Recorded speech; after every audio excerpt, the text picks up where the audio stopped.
Hello my dear students, कैसे हैं आप लोग। उम्मीद करता हूं कि आप लोग बहुत अच्छे से होंगे और आपकी पढ़ाई बहुत अच्छे से चल रही होगी। मैं आपका teacher Ritu Raj Ranjan, guide and motivational speaker at the platform of Indus study circle. तो स्टूडेंट, जैसे कि आपको पता है कि पिछली लेक्चर्स में हमने कोरोजन और रेंसिडिटी इसके बारे में समझा था और इसके साथ साथ हमारा चैप्टर का जो थ्योरेटिकल पार्ट है स्टूडेंट, वो कंप्लीट होता है। ठीक है ना। तो आज का इस नया सेशन जो है उसमें हम लोग न्यूमेरिकल्स करेंगे, यानी कि कुछ क्वेश्चंस करेंगे, क्योंकि जब आप थ्योरी पढ़ लिए तो क्वेश्चंस करना जरूरी है। और अगर थ्योरी अच्छे से आपने नहीं किया है तो फिर से थ्योरी को जरूर पढ़िए, तब क्वेश्चन कीजिएगा तो क्वेश्चन भी होगा और आपको समझ में आएगा और कॉन्फिडेंस लेवल भी बनेगा, है ना स्टूडेंट। और इसके साथ साथ क्या है कि अगर थ्योरी आपने अच्छे से पढ़ लिया है तो क्वेश्चंस आप खुद भी करने लगेंगे। तो चलिए इस सेशन को स्टार्ट करते हैं बिना देर किए हुए। तो देखिए स्टूडेंट, पहला क्वेश्चन क्या कह रहा है, which of the following statements about the reaction below are incorrect, you will have to find out incorrect, है ना। जिसमें रिएक्शन दिया हुआ है केमिकल रिएक्शन PbO, यानी कि लेड ऑक्साइड जब रिएक्ट करता है कार्बन से तो वो प्रोडक्ट में क्या बनाता है, लेड प्लस कार्बन डाइऑक्साइड, है ना। तो स्टेटमेंट ए में दिया है लेड इज गेटिंग रिड्यूस्ड, ठीक। ऑप्शन स्टेटमेंट बी में दिया है carbon dioxide is getting oxidised, है ना। स्टेटमेंट सी में दिया है कार्बन इज गेटिंग ऑक्सीडाइज्ड और ऑप्शन डी में दिया है lead oxide is getting reduced. Then you will have to find, तो ऑप्शन क्या दिया है, ए में ए एंड बी, वन में A and B, option second में A and C, option three में A B and C and option four में all. तो देखिए स्टूडेंट, यहां पे रिएक्शन लिखा हुआ है, तो आप बताइए क्या होगा।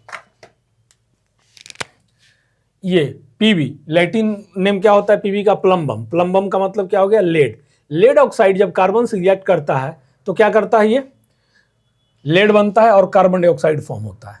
तो एक बात बताइए आप, ये जो है लेड ऑक्साइड है और यहां पे क्या मिल रहा है आपको, देखिए लेड ऑक्साइड और ये ऐसे, तो क्या मिल रहा है, लेड, यानी कि रिमूवल ऑफ क्या हो रहा है बताइए। तो आप कहोगे कि सर यहाँ रिमूवल ऑफ ऑक्सीजन हो रहा है ना। यहाँ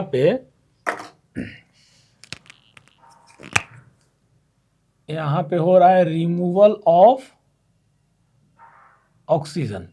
तो जब रिमूवल ऑफ ऑक्सीजन होता है तो वो क्या होता है स्टूडेंट, ऑक्सीजन हटाना, तो रिमूव होना, तो वो क्या हो जाएगा, रिमूवल ऑफ ऑक्सीजन। तो आप बोलोगे कि रिडक्शन हो जाएगा, ठीक है ना।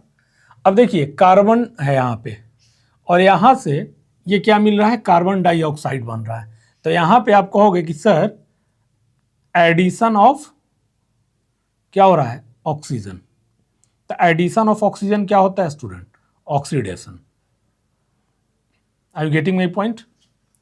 तो यहाँ पे ये रिडक्शन हो रहा है और यहाँ ऑक्सीडेशन हो रहा है।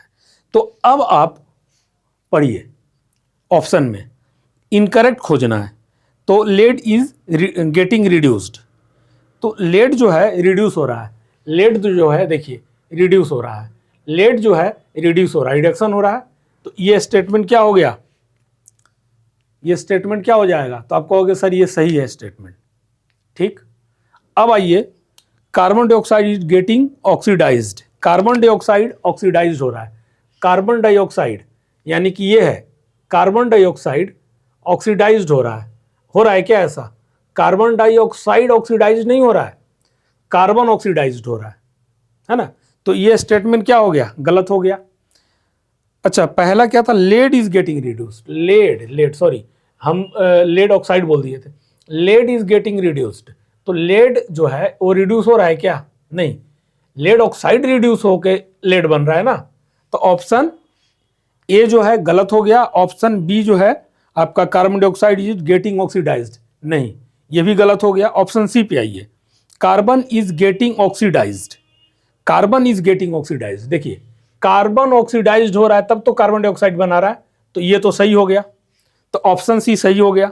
ऑप्शन डी में आइए, lead oxide is getting reduced, lead oxide वो रिड्यूस हो रहा है, देखिए लेड ऑक्साइड ये है ना, तो लेड ऑक्साइड रिड्यूस्ड हो रहा है, लेड ऑक्साइड लेड में आ गया, यानी कि रिड्यूस्ड हो रहा है।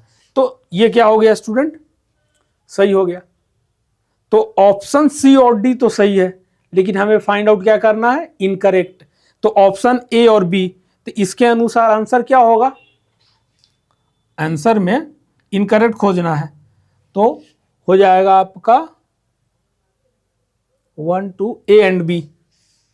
तो फर्स्ट में क्या है, ए एंड बी, है ना, इजी था। ठीक, अब student question, next question number देखते हैं। देखिए क्वेश्चन नंबर 2 क्या कह रहा है, Fe2O3 प्लस एल्युमिनियम जब रिएक्ट करता है तो Al2O3 एल्युमिनियम ऑक्साइड बनाता है प्लस Fe, है ना। तो आप देखिए क्वेश्चन में आप देख रहे हैं, तो एवब रिएक्शन जो है ना स्टूडेंट, ये इक्वेशन आपको दिख रहा है। इस इक्वेशन में क्या है, कह रहा है कि एवब reaction is an example of, किसका एग्जाम्पल है, तो ए में है कॉम्बिनेशन रिएक्शन, बी है डबल डिस्प्लेसमेंट रिएक्शन, सी है डिकम्पोजिशन रिएक्शन, डी है डिस्प्लेसमेंट रिएक्शन। अब बताइए, क्या आपको नहीं आता है, मैं बार बार बताया हूं। देखिए रिएक्टिव लिस्ट याद है, तो रिएक्टिव लिस्ट में अगर मैं आयरन का बात करूं और एल्युमिनियम का बात करूं, कौन ऊपर है, तो आप बोलोगे सर ओवियस है एल्युमिनियम है। तो जब एल्युमिनियम है, यानी कि एल्युमिनियम क्या कर रहा है, देखिए आप, एल्युमिनियम ऑक्सीजन को डिस्प्लेस करके उसके जगह पे आ रहा है ना। तो एल्युमिनियम क्या कर रहा है, डिस्प्लेस कर रहा है। ठीक, तो Fe2O3 से एल्युमिनियम जो है O3 को हटा करके खुद ऐड हो जा रहा है, डिस्प्लेस कर दे रहा है ना। तो इसमें क्या हो रहा है स्टूडेंट, तो क्या बना रहा है, Al2O3, ठीक है, और Fe जो है वो अलग हो जा रहा है, यानी कि aluminium is more reactive than iron and aluminium displaces iron from their place. Are you getting my point, है ना। सॉरी, O3 को नहीं कर रहा है, आयरन को डिस्प्लेस कर दे रहा है, मैं मिस्टेक से बोल दिया होगा, है ना, आयरन को डिस्प्लेस कर दे रहा है।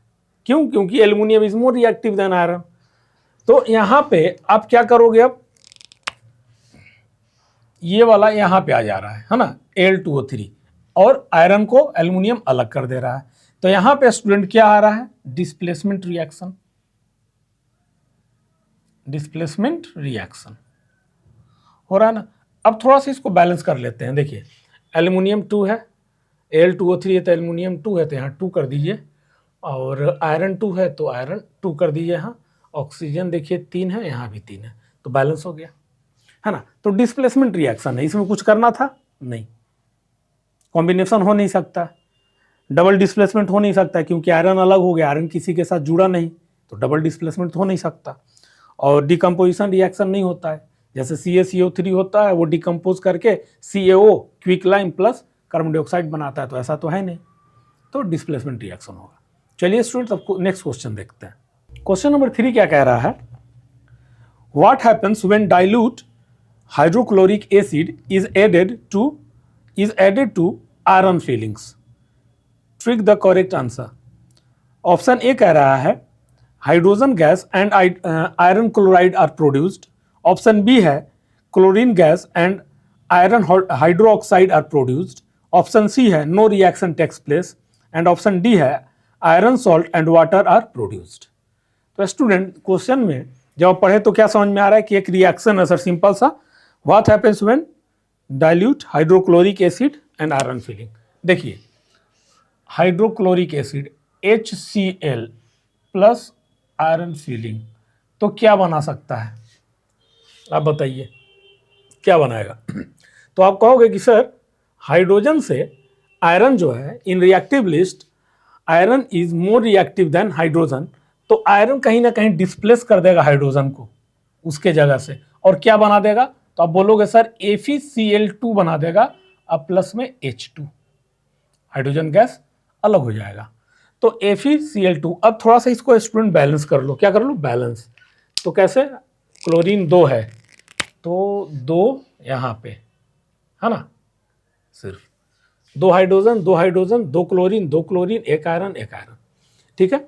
तो ये सिंपल था। हाइड्रोक्लोरिक एसिड है डाइल्यूट, जब वो आयरन फिलिंग्स में डाला जाता है तो क्या बनाएगा, तो आयरन क्लोराइड बनाएगा FeCl2, और प्लस में हाइड्रोजन गैस जो होगा वो रिलीज होगा। ठीक है student, are you getting my point. समझ में आ रहा है? चलिए अब हम लोग देखते हैं नेक्स्ट क्वेश्चन। देखिए क्वेश्चन नंबर 4 क्या कह रहा है, what is a balanced chemical equation, why should chemical equations be balanced. तो इसमें क्या आपको लगा कि मैं लिखा हुआ दूंगा? नहीं, मैं आपको बता देता हूं कैसे लिखोगे आप, है ना, क्योंकि मैं ये सब क्लास में बताया हूं और जो भी नए बच्चे जुड़े हों तो दिस मैं heartily request to you all कि लेक्चर्स जो है link is given in description box, जाइए और जरूर से देखिए, है ना। तो चलिए क्वेश्चन नंबर 4 का what is balanced chemical equation. देखिए कोई भी इक्वेशन जो होता है वो बैलेंस्ड, ये होता है स्टूडेंट रिएक्टेंट और यहां से होता है आपका प्रोडक्ट। तो बैलेंस केमिकल इक्वेशन क्या होता है, जो यहां पे एलिमेंट होता है तो नंबर ऑफ, मैं क्या बोलता हूं कि मैं अगर बैलेंस करता हूं तो क्या बैलेंस करता हूं, नंबर ऑफ एटम्स, कभी यहां 2 बोलता हूं, कभी यहां 4, कभी यहां 3, कभी यहां 6, तो मैं मिलाता हूं कि अच्छा 2 यहां पे अगर एलिमेंट है तो क्या उसका एटम जितना रिएक्टेंट में है क्या उतना प्रोडक्ट में है, मैं देखता हूं ना, आप तो देखते हो मुझे करते हुए ऐसे। तो बैलेंस्ड केमिकल इक्वेशन का मतलब क्या होता है कि number of atoms of element, है ना, on both the sides should be equal होना चाहिए, या रिएक्टेंट के तरफ या प्रोडक्ट के तरफ। This is called balanced chemical equation, है ना। अब you will have to write, ये सब मैं बता दिया और आपको लिखना होगा in your own language. This is the only way that you will get scores, है ना। तो आपको लिखना होगा, मैं बता दिया क्या होता है। अब फिर आगे क्वेश्चन क्या कहता है, why should chemical equations be balanced, क्यों ऐसा करना पड़ा, क्यों बैलेंस करूं, नहीं करता छोड़ देता हूं स्केलेटन की तरह ही रहने देता, है ना, बट क्यों करना पड़ता है बैलेंस। तो आप बोलोगे सर आपने पढ़ाया है कि केमिकल इक्वेशन को बैलेंस करना बहुत जरूरी है, क्योंकि उसे हमें फॉलो कराना होता है क्या, law of conservation of mass, laws of conservation of mass, conservation of mass, है ना, ये फॉलो करवाना होता है।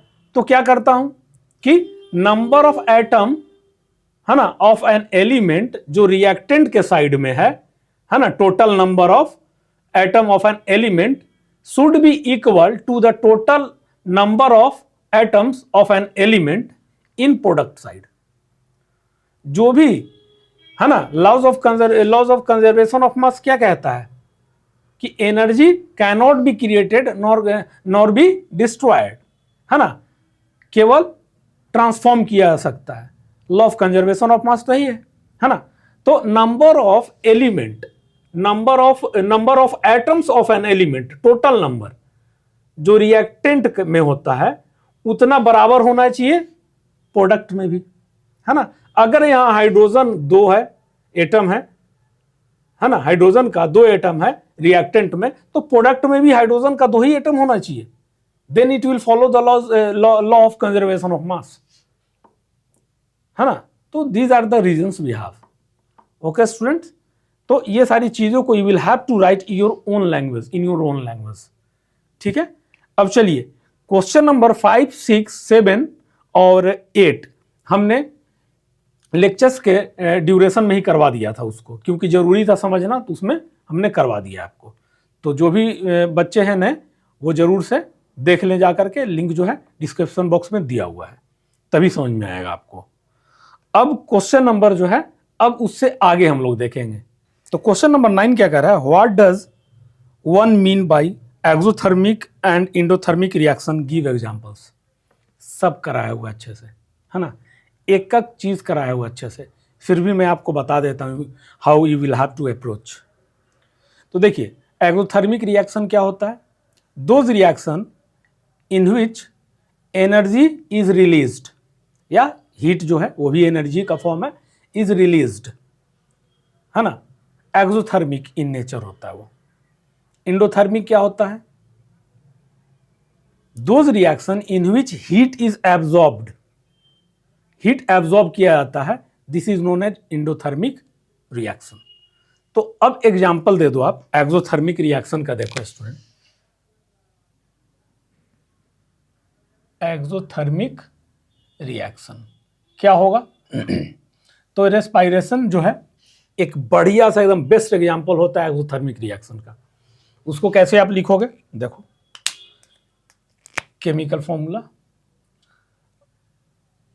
C6H12O6 है ना, प्लस में O2, तो क्या बनता है, CO2 रिलीज होता है, प्लस में H2O रिलीज होता है, प्लस में एनर्जी।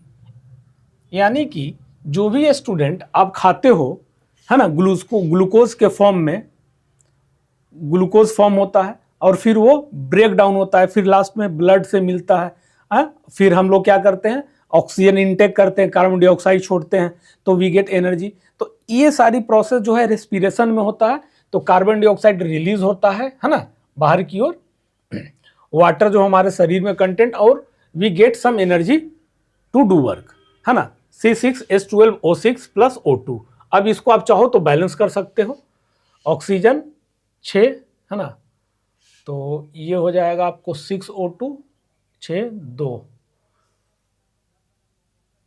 2 हाइड्रोजन 6 कार्बन इतना हो गया ना यहाँ, तो ये हो जाएगा आपका 6 हो गया ना, हाँ ये 6 हो जाएगा।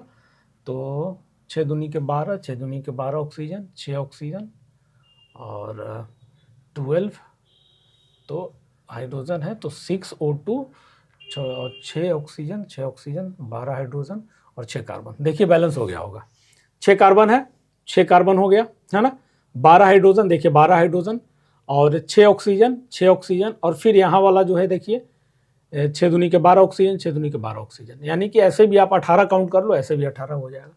तो ये इक्वेशन स्टूडेंट बैलेंस हो गया।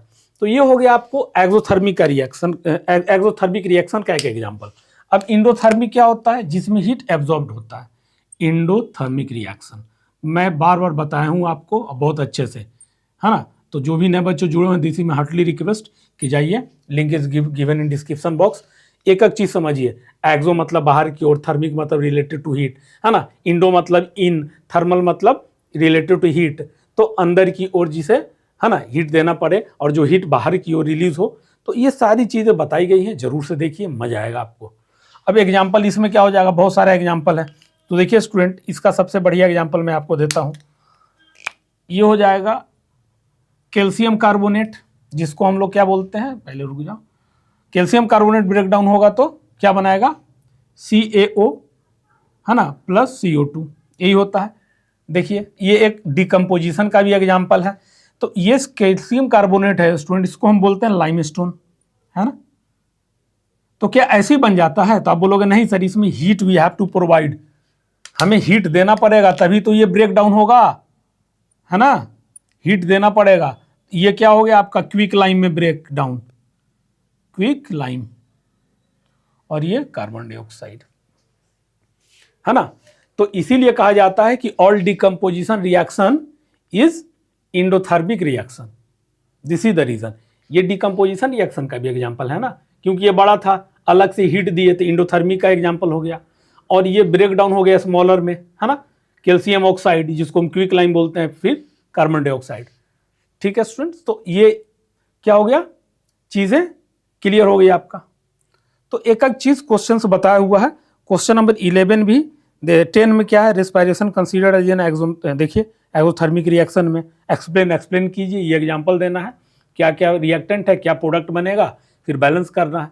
तो इस तरह से आपको लिखना होगा खुद, क्योंकि बुक्स में स्टूडेंट मैं आपको समझा सकता हूँ, मैं एक एक चीज़ आपका क्लियर कर सकता हूँ, but you will have to try yourself, you will have to write yourself, लिखना आपको खुद होगा, है ना। क्वेश्चन 11 डिकम्पोजिशन रिएक्शन है, ठीक, opposite of decomposition reaction, combination reaction का अपोजिट दीजिए, right equation for those reaction, सब बताया हुआ है आपको, है ना। तो ये सारी क्वेश्चंस को जो है आप खुद से करेंगे, है ना, you will have to try this questions yourself, और इसका सब मिल जाएगा आपको थ्योरेटिकल पार्ट में।